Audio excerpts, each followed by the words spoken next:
Praise the Lord. Muli, tayo ay lumapit sa ating Panginoon sa isang panalangin. Mga banal na makapangyarihan sa lahat ng lihanan langit at lupa, Diyos ni Abraham, Isaac at Jacob.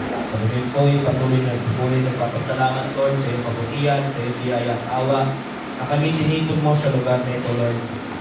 At patuloy po, Diyos, kami nagpapasakot sa oras na ito, Lord, na things as purify us, sanctify us, Panginoon, ano po, kahit karumihan ng makita sa amin. Maging karapat dapat kami sa oras na ito, Lord, sa aming paglapit, lalo tigit sa pakikinig ng salita. Patuloy po, inanya namin ng Santong Espiritu na siyang magmula sa amin, Panginoon. Ang salita mo namin marinig, patuloy na maging paalala, kalakasan, encouragement sa bawat isa. Kung paano namin ito magawa at sa buhay, Lord, that we may gain wisdom, Panginoon, sa aming puso at isipan, Lord God. Ikaw ang mataas, ikaw ang madakila, Panginoon. Palutin mo ang bawat isa, Panginoon, na narito, Panginoon. Ingatan mo po na yung mga anghel na inilagay mo sa bawat isa. Kami nagpapasalamat sa tagumpay, sa iyong biyaya at awa sa pangalan po ng iyong anak na si Jesus na aming tagapagligtas. Amen and amen. Glory to God.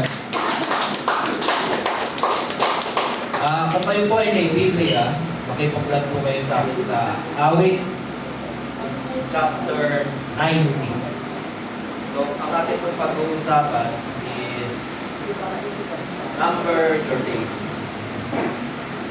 So, kung nariyan po kayo, sabi po sa awit, sa Tagalog po, panalangin ni Moises ang tao ng Diyos. Panginoon, ikaw ay naging aming tahanang dako sa lahat ng saning langit. Verse 2, bago nilikha ang mga bundok, o bago mo nilikha ang lupa at ang sanlibutan, ikaw ang Diyos mula sa walang hanggan hanggang sa walang hanggan. 3. Iyong ibinabalik ang tao sa alabok at iyong sinasabi, bumalik kayo, kayong mga anak ng mga tao. Sapagkat ang 1,000 taon sa iyong paningin ay parang kahapon lamang. So 1,000 po ay parang kahapon lamang. Kapag ito'y nakalipas o gaya ng isang gabing pagbantay, iyong dinadala sila ng parang baha, sila'y nakatulog. Inaumagahan ay parang damo na tumutubo. Sa umaga ito'y nananariwa at lumalago. Sa hapon ito'y nalalanta at natutuyo. Verse 7, sapagkat ang iyong galit sa amin ay tumubok, at sa pamamagitan ng iyong galit, kami ay napagabag. Verse 8, inilagay mo ang aming kasamaan sa iyong harapan, sa liwanag ng iyong mukha, ang lihim naming kasalanan. Sapagkat sa ilalim ng iyong poot, lahat ng aming araw ay lumilipas. Nagaya ng buntong pininga, ang aming mga taon ay nagwawakas. Ang mga taon ng aming buhay ay 70 taon. O kung malakas kami ay 80 taon. So ang buhay taon po natin ay 70. Kung tayo'y malakas pa, 80 sa biyaya po ng Diyos. Ngunit ang mga ito ay hirap at kaguluhan lamang. Ang mga ito ay madaling lumipas at kami ay nawawala. Verse 11, sinong nakakaalam ng kapangyarihan ng galit mo at ang iyong galit ayon sa pagkatakot na marapat sa iyo? Verse 12, ito po yung ating team. Kaya turuan mo kami na bilangin ang aming mga araw upang kami ay magkaroon ng pusong may karunungan. Verse 13, manumbalik ka, O Panginoon, hanggang kailan pa. Sa iyong mga lingkod ay mahabag ka. Kusugin mo kami sa umaga ng iyong tapat na pagmamahal upang kami ay magalak at matuwa sa lahat ng aming mga araw. Kami ay iyong pasayahin ayon sa dami ng mga araw ng iyong pagpapahirap sa amin at kasindami ng mga taon ang kasamaan nakita namin. Verse 16, mahayag nawa ang gawa mo sa iyong mga lingkod at ang kaluwalhatian mo sa kanilang mga anak. Verse 17, sumaawit nawa ang biyaya ng Panginoon naming Diyos at ang iyong itatag sa amin ang gawa ng aming mga kamay o itatag mo ang gawa ng aming mga kamay. Yan po ang salita ng Diyos. So, number your days. Ito po yung tema natin. Psalms 90, 1-17. So, sabi po sa 12, sa English po, So teach us to number our days. Bakit po? That we may gain a heart of wisdom.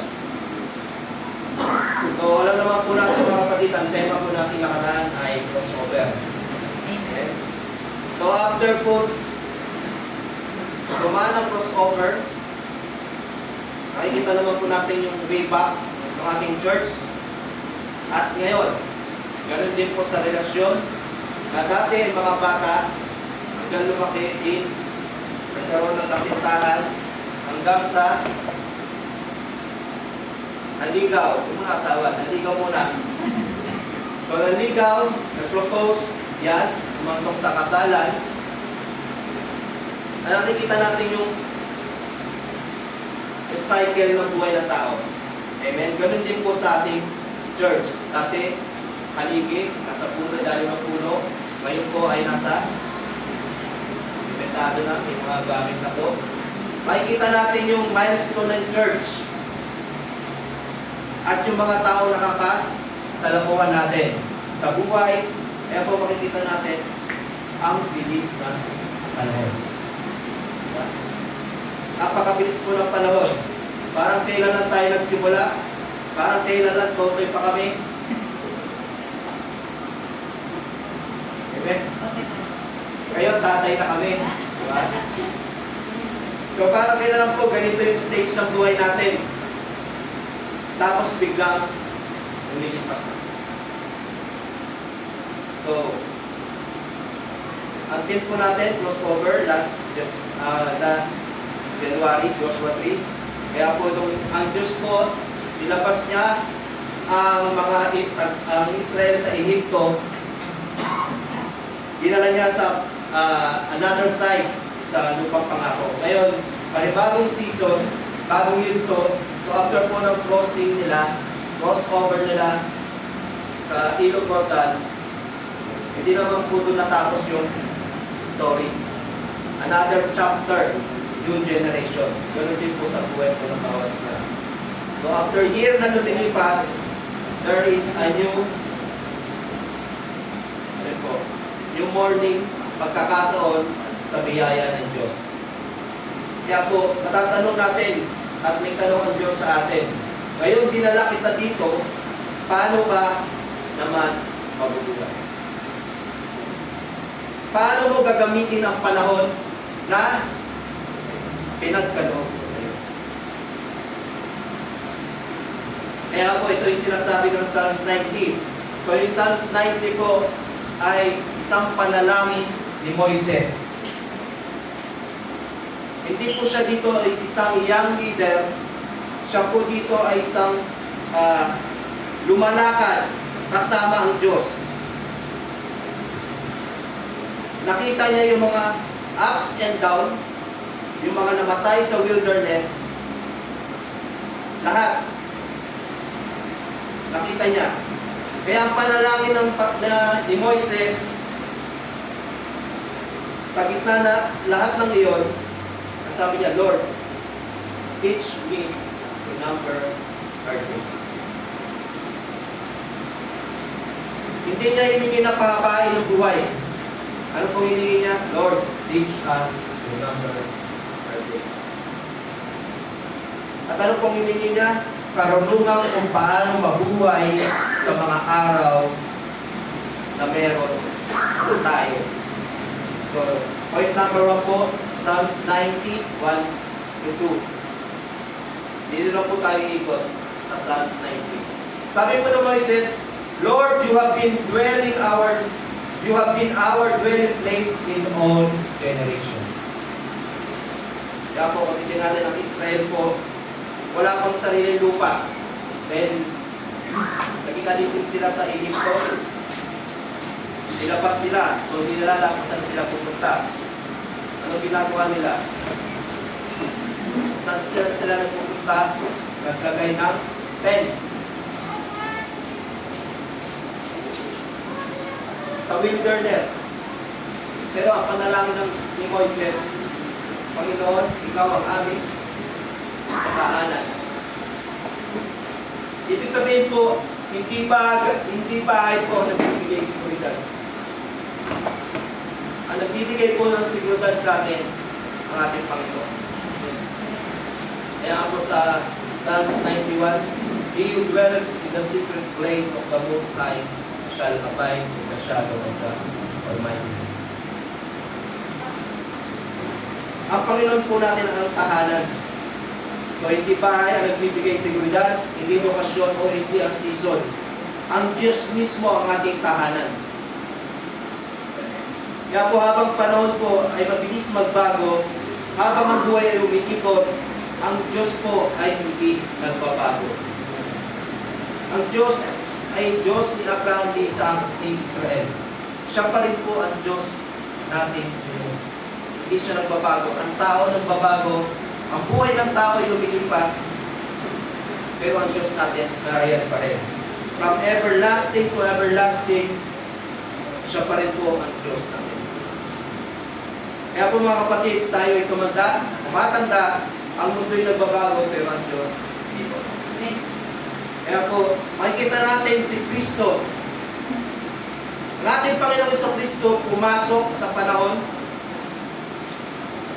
Ang walang hanggang Diyos pumasok sa panahon, naging tao, tumira sa gitna natin, bilang siya Diyos na malayo, siya ay Diyos na malapit. Naging kasama sa tahanan natin, kaya mabilis ang panahon. Ang security natin ay nasa ating Panginoon sa Kristo. Yan po ang sinasabi sa 90, 1 and 2, ang panalangin ni Moises. So, and 93 to 10, dito po pinakilala ni Moises kung ano ang tao. So 1 and 2, pinakilala ni Moises ang Diyos. Dito naman po pinakita niya ang katotohanan tungkol sa atin, sa mga tao. At makikita natin talagang honest si Moises. You turn man to dust. Mga kapatid, lahat tayo kahit anong edad, kahit anong estado natin sa buhay, we will back saan tayo nagmuna das.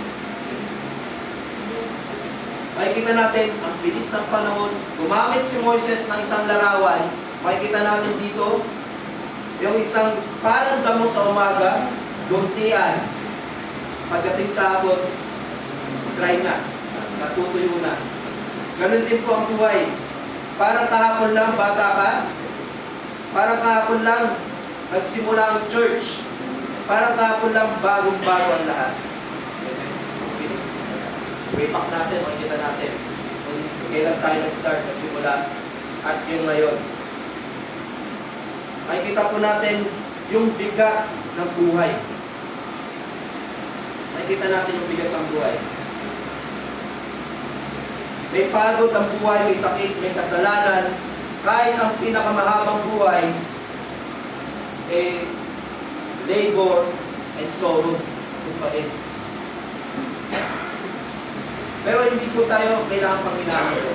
Bakit po? Meron tayong Diyos na kasama natin. And kahit saan tayo pumaroon, hindi niya tayo iniiwan.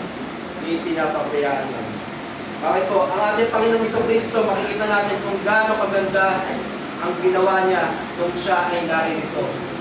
Hindi natin makikita yung gaano kahaba yung kanyang buhay. Subalit, binubos niya yung kalooban ng Ama kung ano yung pinag-uutos. Amen?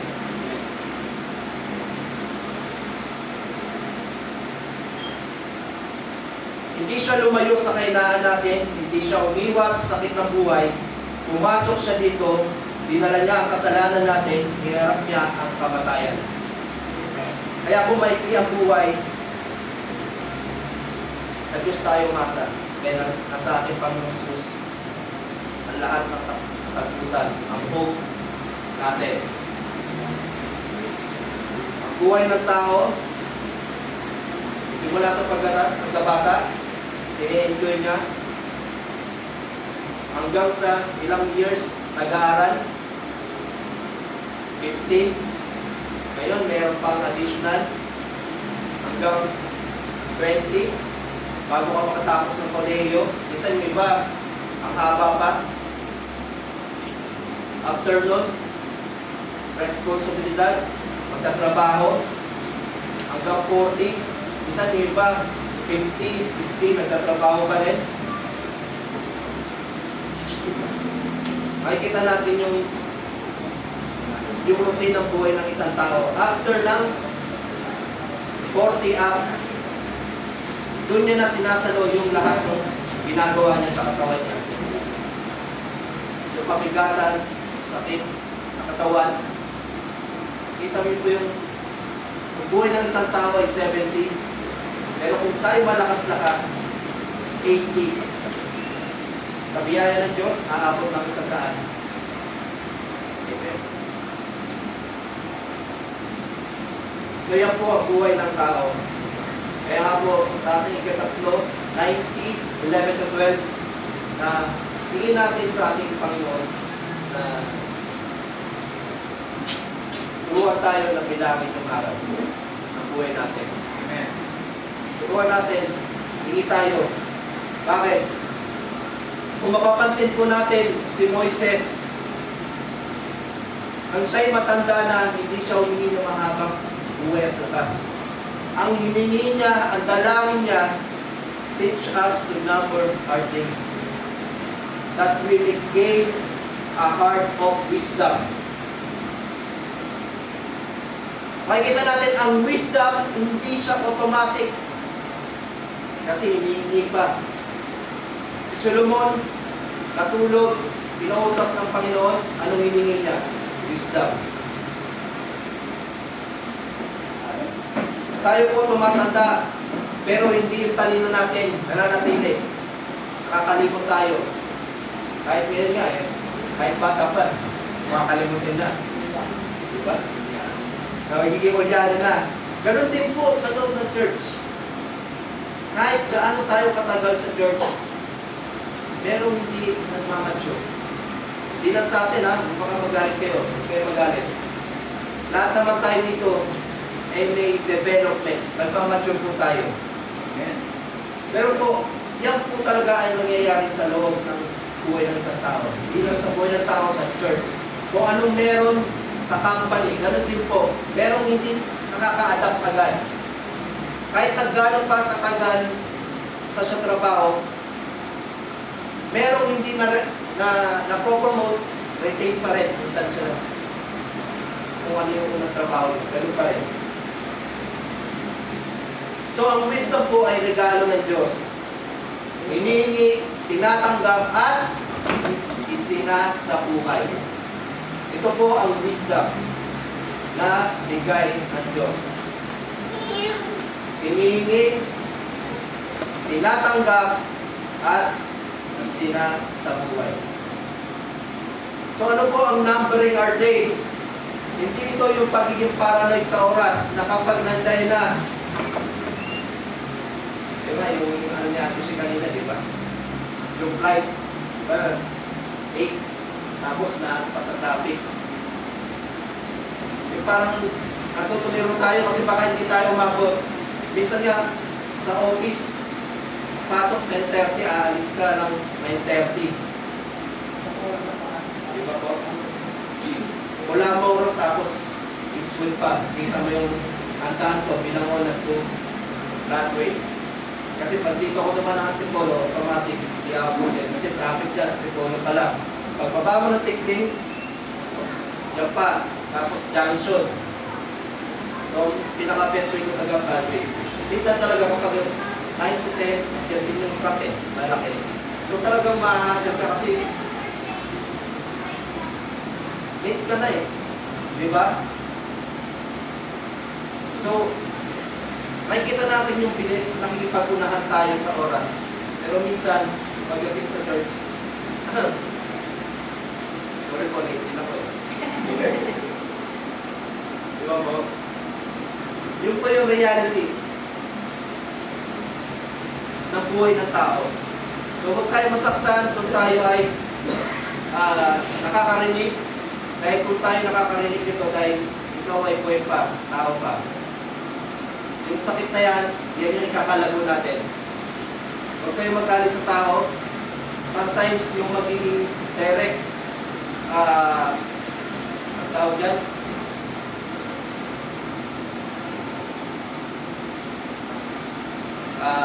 speech na lang para hindi masyadong masakit.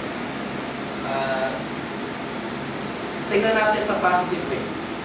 Diba? Katulad sabi natin siya, na ano na niya as positive. Pero when we speaking in a pulpit, kailangan ano pa rin, yung ethic natin na good pa rin. Diba? Na hindi natin na magpupunto tayo ng pangalan or kasi lahat tayo dito ay katawan ng Diyos. Amen. Kaya we must secure everyone na lahat tayo ma-develop pag-mature lahat. Amen. Matututo tayo sa mga pagkakamali at nangyayari sa buhay natin. Pagka yung love ng Diyos ay isa pa buhay natin. Huwag tayo magdinalakit. Kasi yung araw natin, hindi natin alam kung ano ang bukas.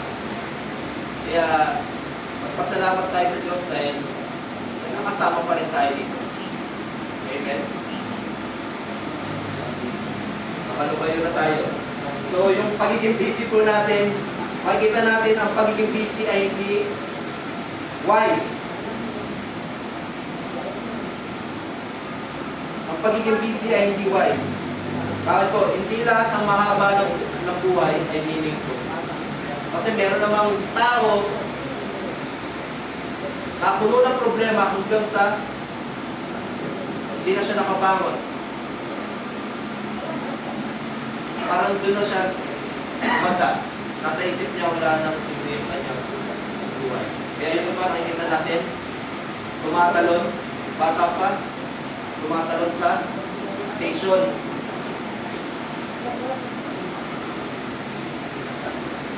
So, maano ka lang talaga kasi bakit ganun nangyayari.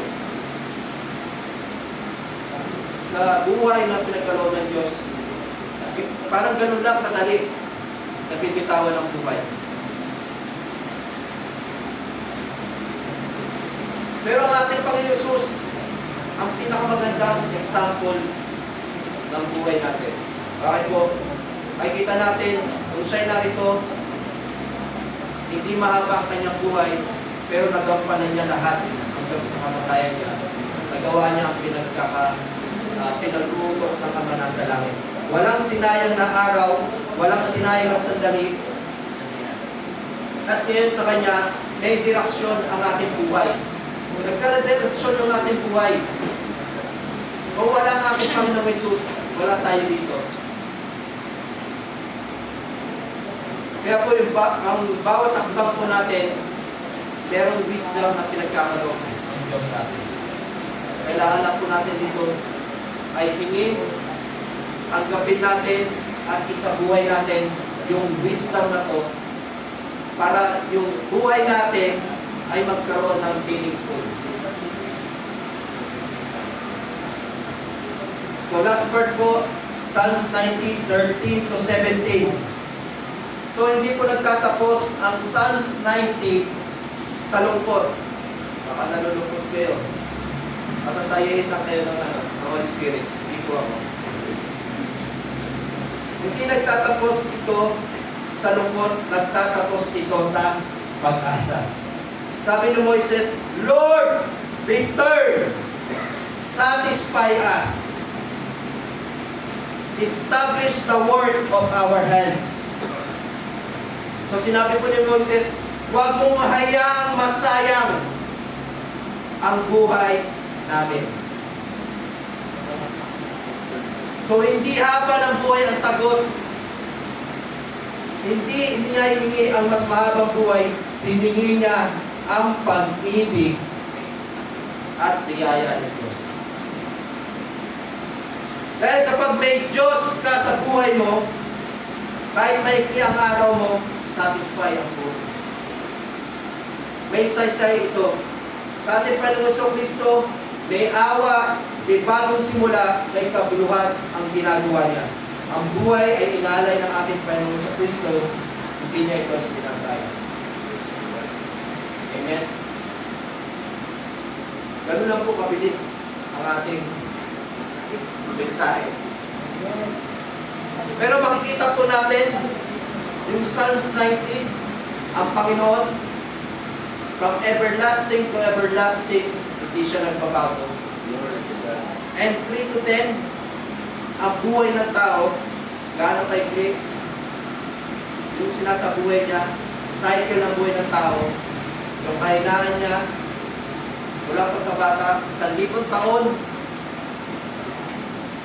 parang kahapon lang sa harapan ng Panginoon. Kaya po yung buhay natin, isang hininga lang, ang Diyos na nagbigay, siya rin po ang buhay.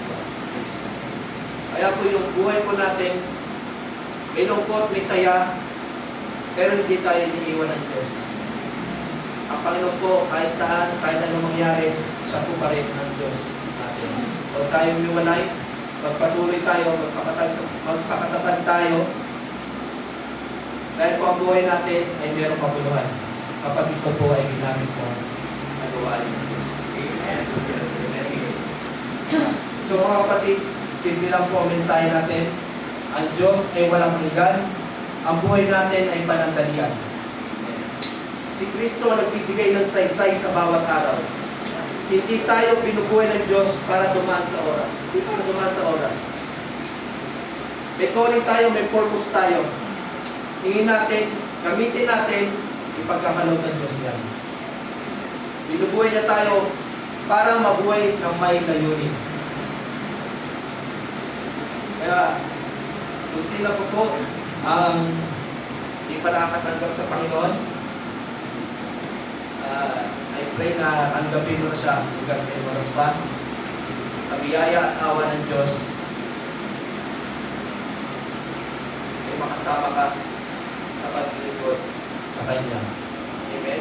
Dahil napakasarap magpuri sa Panginoon. Hallelujah.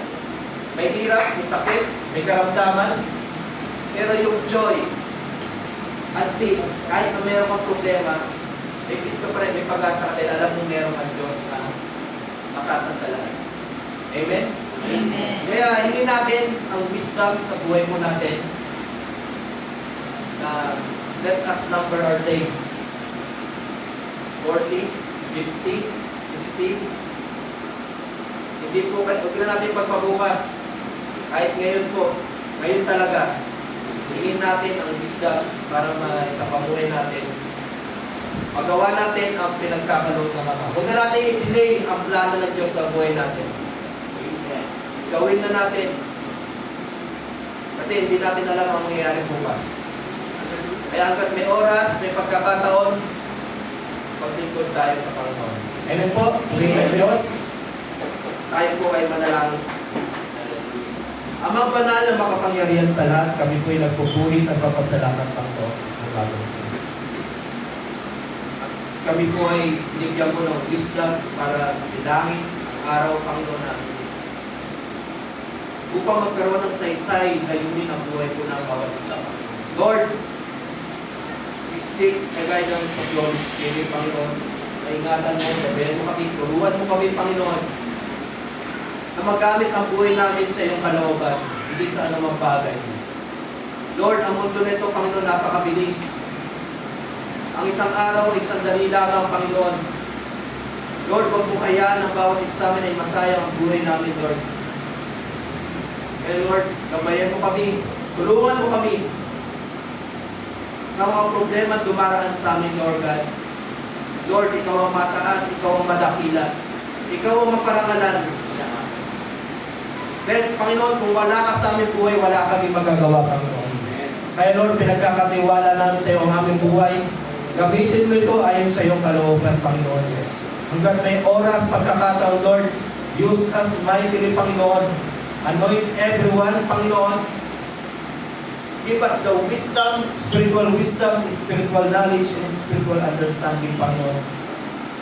Na makita namin ang iyong mukha, Panginoon, hindi ang bagay na mula dito sa mundo, Panginoon. Lord, dahil ang lahat na narito ay nilipas, Panginoon, subalit ikaw ay mananatili pagpakailan. Kaya Lord, salamat, Panginoon, sa salita mo. Lord, I pray that you guide everyone, Panginoon,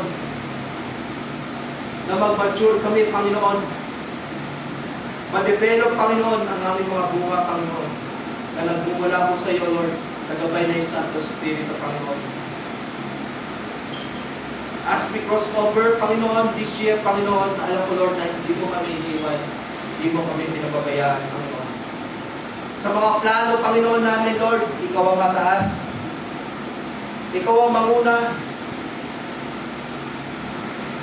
Dahil sa iyo po, merong kasiguruhan, may tagumpay, Panginoon. Lord, we pray, Panginoon,